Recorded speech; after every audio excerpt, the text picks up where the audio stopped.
Warning! The following anime contains food porn.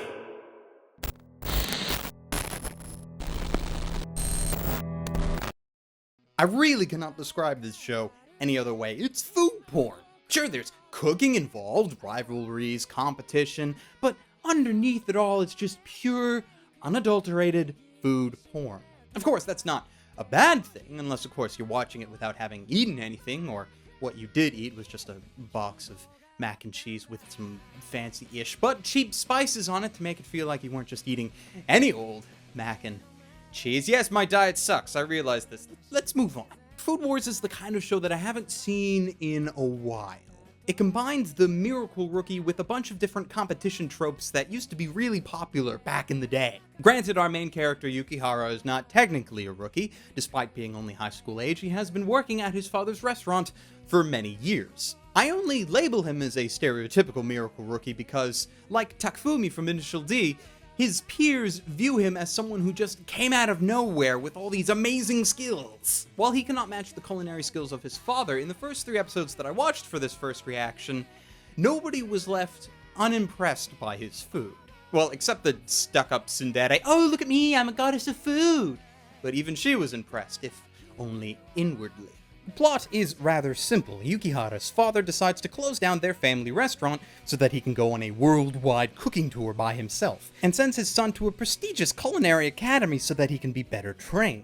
The conflict in the show arises because Yukihara is from a small, downtown family eatery, and his fellow peers are from the more high-class, Michelin star kind of restaurants. They think that such a commoner would never in 1,000 years be able to cook on their level, and are so freaking smug, it is almost sickening. Like, I've seen high-class characters in anime before, but I always prefer the less judgmental, more welcoming Oron type, rather than the "I am so much better than you because I won the birth lottery" type.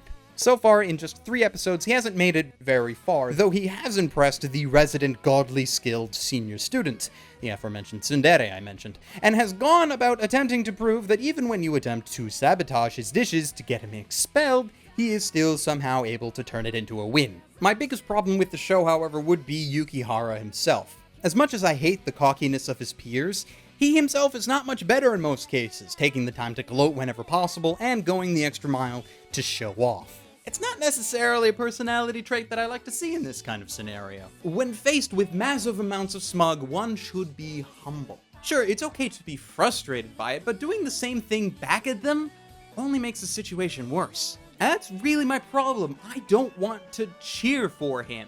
Like, I'd be fine with him not winning anything because it would mean he gets knocked down a peg.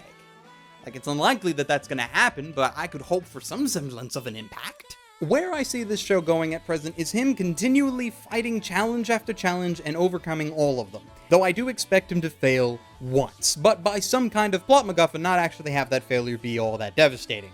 Possibly for it to even be a benefit in the long run. While I see the entertainment in the show, the main thing that would keep me going is a secondary character introduced in episode 3. Megumi, a much more inexperienced but determined chef who is on the border of being expelled. She's much more of the kind of character I can root for, and with any luck I'll be able to do just that.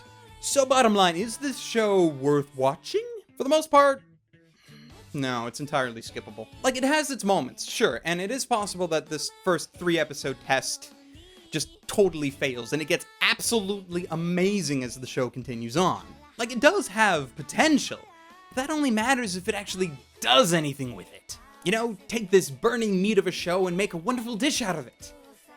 So to speak, or something. Like, I might watch another episode or 2, but if things don't seem to change, I'm just gonna move on and say that the show is not for me. Disappointed that I don't even consider it worth it to try and force a Gordon Ramsay joke in here somewhere. So what did you guys think? Let me know down in the whatchamajig, and for those of you who are reading the manga, no spoilers. If this video has piqued your interest to the show at all, which is quite possible, then I would like to inform you that Food Wars is available on Crunchyroll.com in North America. And if you click on the link down in the whatchamajig, even though I refer to both the description and the comments as whatchamajig, but they're both whatchamajiggers, so if you just go click down on the link, crunchyroll.com/glassreflection, you can get a free trial to their premium service and all the anime awesomeness that it contains, which you do need if you plan to actually be caught up with the latest Food Wars episodes. Don't worry about being late to the party or anything either, because there's still like a good 13 14 episodes left, unless they go even farther beyond that. So it's going to continue into next season. It's considered a spring leftover. Get it? It's a food show. It's also a leftover. Yeah, this is taking too long. Anyway, so thank you for joining me on this first reaction. If you like this sort of thing, press the thumb up button somewhere on the screen to let me know. And if you have any suggestions on how to make this kind of reaction thing better, as it is very much a work in progress, please let me know down in the comments, and I'll see what I can figure out. So until next time, ladies, gentlemen, and others, stay frosty.